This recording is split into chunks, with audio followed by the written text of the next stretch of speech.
জয় হিন্দ everyone. WP exam 2025কে target করে আজকে হচ্ছে তোমাদের জিকে মক টেস্ট নাম্বার 19। এর আগে অলরেডি আমাদের 18টি মক টেস্ট হয়ে গেছে।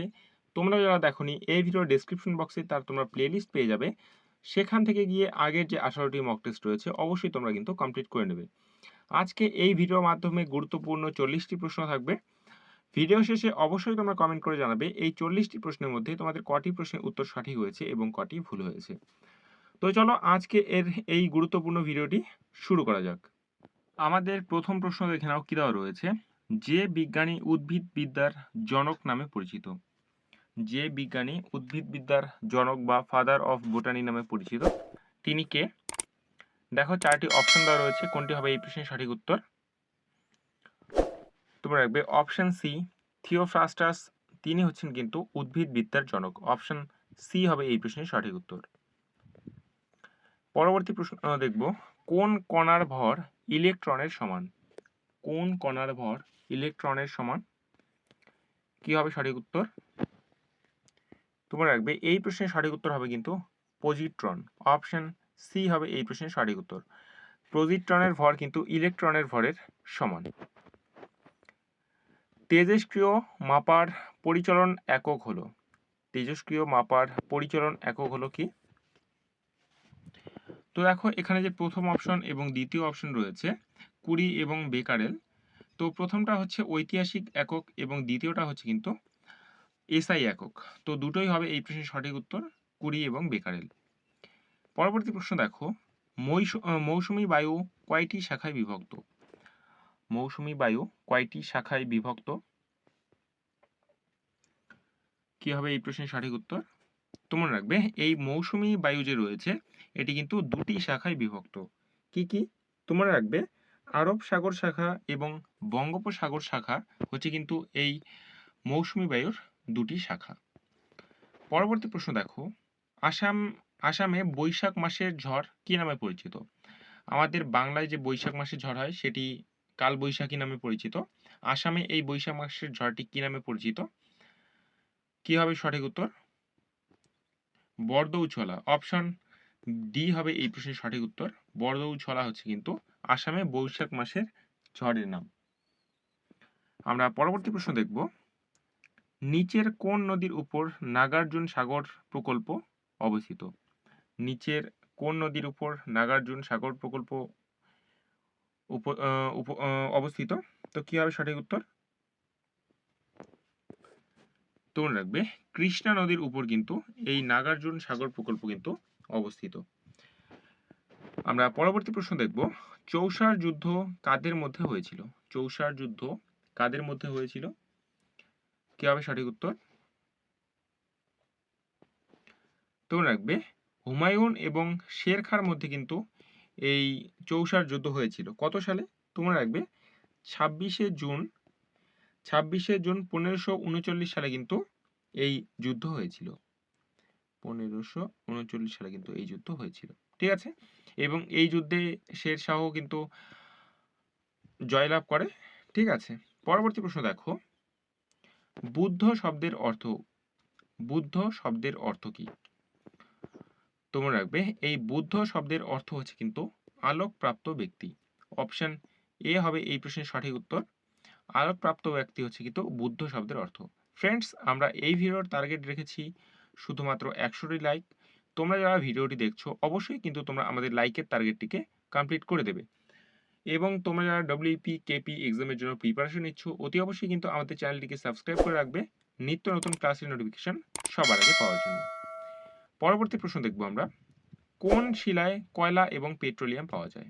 কোন শিলায় কয়লা এবং পেট্রোলিয়াম পাওয়া যায়? কি হবে সঠিক উত্তর? তোমরা রাখবে সঞ্চয়জাত শিলায় বা পাললিক শিলায় কিন্তু এই পেট্রোল ও কয়লা পাওয়া যায়। অপশন ডি হবে কিন্তু এই প্রশ্নের সঠিক উত্তর, ঠিক আছে। আমরা পরবর্তী প্রশ্ন দেখব,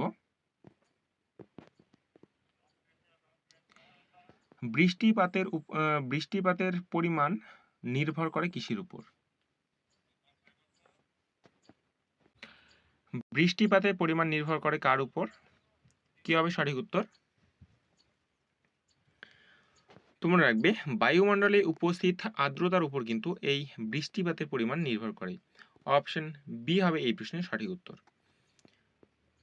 পরবর্তী প্রশ্ন দেখো, তাকলামাকান মরুভূমি কোথায় অবস্থিত? তাকলামাকান মরুভূমি কোথায় অবস্থিত? এর আগেও তোমাদের একবার করিয়েছিলাম এই প্রশ্নটি সম্ভবত। তাকলামাকান মরুভূমি যে রয়েছে এটি কিন্তু মধ্য এশিয়ায় অবস্থিত। এটি বর্তমানে কোথায় রয়েছে? এটি কিন্তু চীনে রয়েছে। ঠিক আছে। পরবর্তী প্রশ্ন দেখো, ভারতের পতাকা এবং জাতীয় সঙ্গীতের প্রতি শ্রদ্ধা প্রদর্শন হলো কি? চারটি অপশন দেওয়া রয়েছে দেখো, প্রতিটি নাগরিকের মৌলিক অধিকার, প্রতিটি নাগরিকের মৌলিক দায়িত্ব, রাষ্ট্রীয় নীতি এবং প্রতিটি নাগরিকের সাধারণ দায়িত্ব। তোমরা রাখবে এই প্রশ্নের সঠিক উত্তর হবে কিন্তু প্রতিটি নাগরিকের মৌলিক দায়িত্ব বা কর্তব্য হচ্ছে কিন্তু ভারতীয় জাতীয় পতাকা এবং সঙ্গীতের শ্রদ্ধা করা। পরবর্তী প্রশ্ন দেখো, পানীয় জলের পিএইচ মাত্রা কত? পানীয় জলের পিএইচ মাত্রা কত? কি হবে সঠিক উত্তর? আজকের 13 নম্বর প্রশ্ন। তো এই প্রশ্নের সঠিক উত্তর হবে কিন্তু 6.5 থেকে 8.5 হচ্ছে কিন্তু জলের পিএইচ মাত্রা। যদি 8.5 এর বেশি হয়ে যায় তাহলে পিএইচ মান, তাহলে কিন্তু সেটি ক্ষারীয় হবে, এবং যদি 6.5 এর নিচে হয় তাহলে কিন্তু অম্লীয় হবে। পরবর্তী প্রশ্ন আমরা দেখব, অর্জুন পুরস্কার কত সাল থেকে প্রদান করা শুরু হয়? অর্জুন পুরস্কার কত সাল থেকে প্রদান করা শুরু হয়? কি হবে সঠিক উত্তর? তোমরা রাখবে 1961 সাল থেকে কিন্তু এই অর্জুন পুরস্কার কিন্তু প্রদান করা শুরু হয়। এবং এখান থেকে তোমাদের আরও একটি প্রশ্ন আসতে পারে, অর্জুন পুরস্কার কোন ক্ষেত্রে দেওয়া হয়? তো দেখো, এই যে অর্জুন পুরস্কার রয়েছে এটি কিন্তু খেলোয়াড়দের দেওয়া হয়। ঠিক আছে, তো এটি খেলার সঙ্গে কিন্তু এই পুরস্কার যুক্ত। পরবর্তী প্রশ্ন দেখো, যে ভিটামিন B2, ভিটামিন B2কে কি বলে? এখানে টুটা মিসিং হয়ে গেছে। তো ভিটামিন B2কে কি বলা হয়? সঠিক উত্তর কি হবে? তোমরা রাখবে রিবোফ্লাভিন বলা হয় কিন্তু ভিটামিন B2কে। অপশান এ হবে কিন্তু এই প্রশ্নের সঠিক উত্তর। ঠিক আছে। পরবর্তী প্রশ্ন দেখো, কিসে সর্বোচ্চ প্রোটিন আছে? কিসে সর্বোচ্চ প্রোটিন আছে? চারটি অপশন দেওয়া রয়েছে দেখো, প্রথম বাদাম, দুধ, ডিম, গম। কোনটিতে সব থেকে বেশি প্রোটিন রয়েছে? তোমরা রাখবে সব থেকে বেশি প্রোটিন রয়েছে কিন্তু বাদামে। প্রত্যেক গ্রামের মধ্যে 25 গ্রাম কিন্তু প্রোটিন আছে। প্রতি 100 গ্রামের মধ্যে 25 গ্রাম কিন্তু প্রোটিন থাকে। অপশান এ হবে কিন্তু এই প্রশ্নের সঠিক উত্তর। পরবর্তী প্রশ্ন দেখো, কে আদি গ্রন্থ বা গুরু গ্রন্থ সাহেব সংকলন করেন? কে আদি গ্রন্থ বা গুরু গ্রন্থ সাহেব সংকলন করেন? তো কি হবে সঠিক উত্তর? তোমরা রাখবে পঞ্চম শিখ গুরু, যিনি হচ্ছেন অর্জুন দেব, তিনি কিন্তু এই 1604 সালে এই আদি গ্রন্থ বা গুরু গ্রন্থ সাহেব কিন্তু প্রথম সংকলন করেন। অপশান ডি হবে কিন্তু এই প্রশ্নের সঠিক উত্তর। পরবর্তী প্রশ্ন দেখব আমরা, কোন অ্যাক্ট দ্বারা বাংলার গভর্নর জেনারেল ভারতের গভর্নর জেনারেল হয়েছিলেন? কোন অ্যাক্ট দ্বারা বাংলার গভর্নর জেনারেল ভারতের গভর্নর জেনারেল হয়েছেন? তোমরা রাখবে চার্টার অ্যাক্ট 1833 অনুসারে কিন্তু বাংলার গভর্নর জেনারেল ভারতের গভর্নর জেনারেল হয়েছেন। কে লাল কেলা নির্মাণ করেন? কে লাল কেলা নির্মাণ করেন? তোমরা রাখবে এই লাল কেলা এটি নির্মাণ করেন কিন্তু শাহজাহান। কত সালে এর নির্মাণ কার্য শুরু হয়? তোমরা রাখবে 1639 সালে শুরু হয় এবং 1648 সালে কিন্তু এই নির্মাণ কার্য শেষ হয়। ঠিক আছে, 1639 থেকে 1648-এর মধ্যে কিন্তু এই লাল কেলা শাহজাহান কিন্তু নির্মাণ করেন।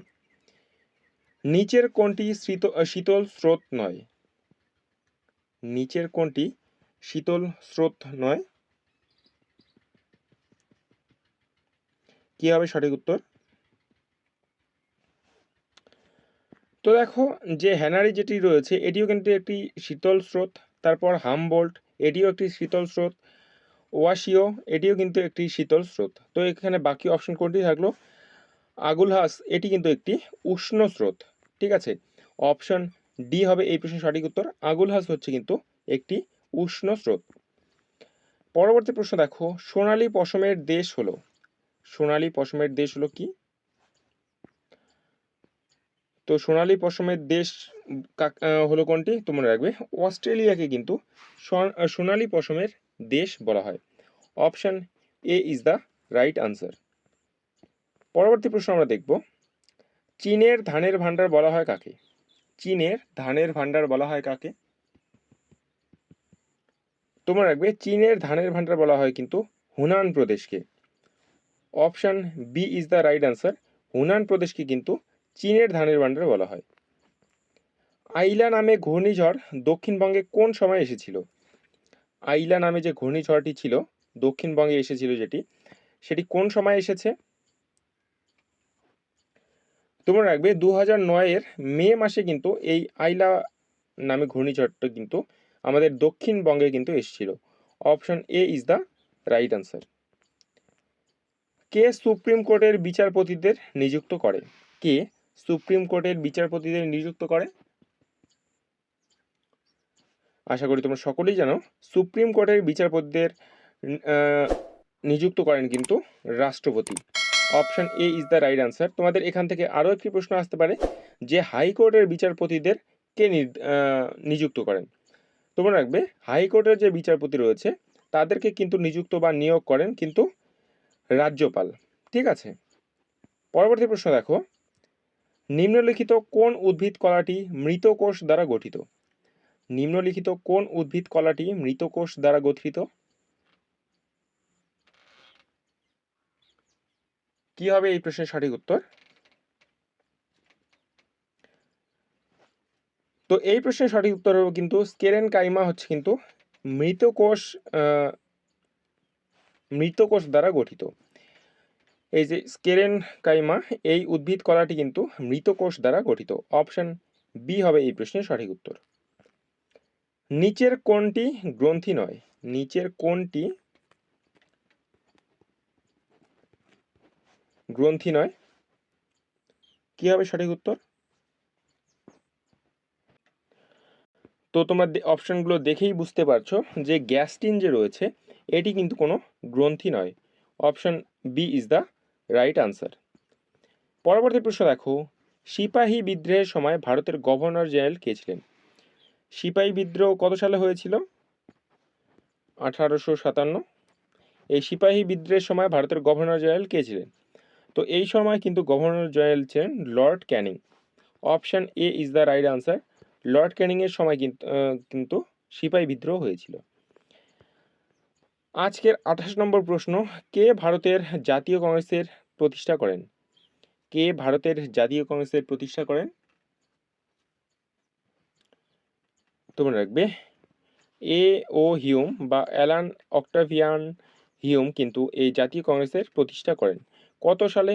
1885 সালে। পরবর্তী প্রশ্ন দেখো, বঙ্কিমচন্দ্র চট্টোপাধ্যায় রচিত আনন্দমঠ উপন্যাসের বিষয়বস্তু কি? বঙ্কিমচন্দ্র চট্টোপাধ্যায় রচিত আনন্দমঠ উপন্যাসের বিষয় বস্তু কি? তোমরা রাখবে এই প্রশ্নের সঠিক উত্তর হয়ে যাবে কিন্তু সন্ন্যাসী বিদ্রোহ। Option D is the right answer, ঠিক আছে। এই আনন্দমঠের উপন্যাসের বিষয়বস্তু ছিল কিন্তু সন্ন্যাসী বিদ্রোহ।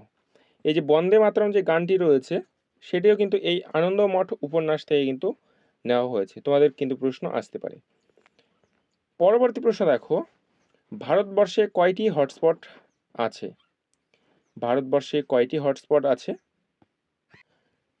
তোমরা রাখবে ভারতবর্ষে কিন্তু 4টি হটস্পট রয়েছে। কি কি? তোমরা রাখবে হিমাচল অঞ্চল, ঠিক আছে, তারপর ইন্দো বর্মা অঞ্চল, তারপর ইন্দো মালায়ান অঞ্চল এবং পশ্চিমঘাট অঞ্চল। এই 4টি হচ্ছে কিন্তু ভারতের হটস্পট। পরবর্তী দেখো, তিতুমির কে? তিতুমির কে? তো এই তিতুমির ছিলেন কিন্তু একজন ওয়াহাবি আন্দোলনের নেতা। Option A is the right answer. Titumir হচ্ছেন কিন্তু একজন ওয়াহাবি আন্দোলনের নেতা। র্যাপিড টেস্ট এর ফলাফল কতক্ষণ সময়ের মধ্যে জানা যায়? র্যাপিড টেস্ট এর ফলাফল কতক্ষণ সময়ের মধ্যে জানা যায়? তোমরা রাখবে এর ফলাফল জানা যায় কিন্তু 30 মিনিটের মধ্যে। Option B is the right answer. 30 মিনিটের মধ্যে কিন্তু র্যাপিড টেস্টের ফলাফল জানা যায়। পঞ্চতন্ত্র বইটি কার লেখা? পঞ্চতন্ত্র বইটি কার লেখা? আশা করি তোমরা সকলেই জানো যে বিষ্ণু শর্মার লিখিত কিন্তু এই পঞ্চতন্ত্র বইটি। Option B is the right answer. পরবর্তী প্রশ্ন দেখো, ন্যাটো এর সদর দপ্তর কোথায় অবস্থিত? ন্যাটো এর সদর দপ্তর কোথায় অবস্থিত? তো আশা করি তোমরা সকলেই জানো বেলজিয়ামে কিন্তু এর সদর দপ্তর অবস্থিত। Option A is the right answer. ভারতে যুব দিবস কবে পালন করা হয়? ভারতে যুব দিবস কবে পালন করা হয়? তোমরা রাখবে ভারতে কিন্তু যুব দিবস পালন করা হয় 12ই জানুয়ারি। স্বামী বিবেকানন্দের জন্মদিন অনুসারে কিন্তু এই দিনটিকে জাতীয় যুব দিবস হিসেবে পালন করা হয়। ভারতের প্রথম গভর্নর জেনারেল নিযুক্ত হন কে? ভারতের প্রথম গভর্নর জেনারেল নিযুক্ত হন কে? নিযুক্ত হন কত সালে? নিযুক্ত হন কত সালে? তোমরা রাখবে চার্টার অ্যাক্ট 1833 অনুসারে কিন্তু ভারতের প্রথম গভর্নর জেনারেল নিযুক্ত হন। ইউটিআই কত সালে স্থাপিত হয়? ইউটিআই এটি কত সালে স্থাপিত হয়? এই ইউটিআই এর ফুল ফর্ম কে কে বলতে পারবে? যারা মিউচুয়াল ফান্ড করো তারা কিন্তু অবশ্যই এটা বলতে পারবে আশা করি। তোমরা রাখবে এই ইউটিআই এর ফুল ফর্ম হচ্ছে কিন্তু ইউনিট ট্রাস্ট অফ ইন্ডিয়া। ঠিক আছে, ইউনিট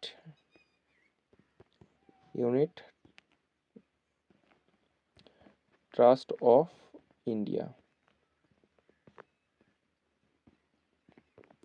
এটি হচ্ছে কিন্তু এই ইউটিআই এর ফুল ফর্ম। এটি কত সালে স্থাপিত হয়? তোমরা রাখবে এটি কিন্তু স্থাপিত হয় 1964 সালে। Option C is the right answer. 1964 সালে কিন্তু এই ইউটিআই স্থাপিত হয়। নিচের কোনটি খারিফ ফসল নয়? নিচের কোনটি খারিফ ফসল নয়? তোমরা অপশনগুলো যদি একটু ভালো করে দেখো তাহলে কিন্তু বুঝতে পারবে এখানে রবি ফসল কোনটি। তো দেখো সর্ষে হচ্ছে কিন্তু রবি ফসল, আর বাকি যে তিনটি রয়েছে এই তিনটি হচ্ছে কিন্তু খারিফ ফসল। ঠিক আছে, তো অপশন ডি হবে আমাদের এখানে একদম সঠিক উত্তর। পশ্চিমবঙ্গের উচ্চতম স্থান, পশ্চিমবঙ্গের উচ্চতম স্থান বা উচ্চতম পর্বতশ্রেণী কোনটি? তোমরা রাখবে সান্দাকফু। সান্দাকফু হচ্ছে পশ্চিমবঙ্গের উচ্চতম পর্বত বা উচ্চতম স্থান। এর উচ্চতা কত? তোমরা রাখবে 3636 বা 3636 মিটার হচ্ছে কিন্তু এর উচ্চতা। পরবর্তী প্রশ্ন দেখো, বায়ুমণ্ডলে উপস্থিত নিষ্ক্রিয় গ্যাস কোনটি? বায়ুমণ্ডলে উপস্থিত নিষ্ক্রিয় গ্যাস কোনটি? আশা করি তোমরা সকলেই জানো যে বায়ুমণ্ডলের যে সবচেয়ে নিষ্ক্রিয় গ্যাস হচ্ছে কিন্তু আর্গন। এর বায়ুমণ্ডলের টোটালের পরিমাণ কত? তোমরা রাখবে 0.93% হচ্ছে কিন্তু এর পরিমাণ, অর্থাৎ টোটাল বায়ুমণ্ডলে কিন্তু এই 0.93% আর্গন পাওয়া যায়। অপশন বি হবে এই প্রশ্নের সঠিক উত্তর। তো ফ্রেন্ডস, এই ছিল আজকের মোট গুরুত্বপূর্ণ 40টি প্রশ্ন। এই 40টি প্রশ্নের মধ্যে তোমার কটির উত্তর সঠিক হলো অবশ্যই কিন্তু এই ভিডিওর যে কমেন্ট বক্স রয়েছে সেখানে কিন্তু জানিয়ে দাও। এবং তোমরা যারা ডব্লিউপি কেপির জন্য স্পেশালভাবে প্রিপারেশন করছো অতি অবশ্যই আমাদের চ্যানেলকে সাবস্ক্রাইব করে রাখবে নিত্য নতুন ক্লাসের নোটিফিকেশন এবং জব রিলেটেড সমস্ত আপডেট সবার আগে পাওয়ার জন্য। তো দেখা হচ্ছে পরের ভিডিওতে। জয় হিন্দ, জয় ভারত, বন্দে মাতরম।